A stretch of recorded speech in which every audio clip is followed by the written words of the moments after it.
Bonjour à toutes et à tous, voici l'essentiel de l'actualité sportive du jour. On démarre au Palais de la République où les jeunes champions d'Afrique ont été célébrés comme il se doit. Les vainqueurs des CAN U15 et U17 ont reçu les honneurs du chef de l'État. Chaque joueur est parti avec une prime financière, un iPad de 11e génération, une bourse scolaire de 2 ans et une assurance maladie de 2 ans. L'encadrement n'a pas été oublié avec également des récompenses financières et des iPads. Et ce n'est pas tout, l'État a débloqué plus de 311 millions de francs CFA pour soutenir les championnats U15 et U17 et renforcer les compétitions de jeunes à travers le pays, un signal fort pour l'avenir du football sénégalais.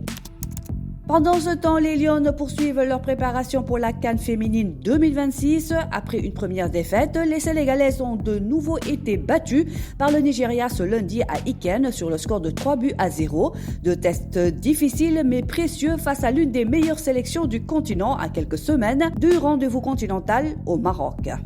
Restons avec les jeunes talents sénégalais. Révélation de la CAN U17 remportée par le Sénégal. Mohamed Ouagne attire déjà les regards en Europe. Le jeune attaquant de Djambar est notamment suivi par Anderlecht. Selon plusieurs sources, un accord de principe aurait même été trouvé entre les deux clubs. Une nouvelle preuve que la pépinière sénégalaise continue de séduire les recruteurs du vieux continent.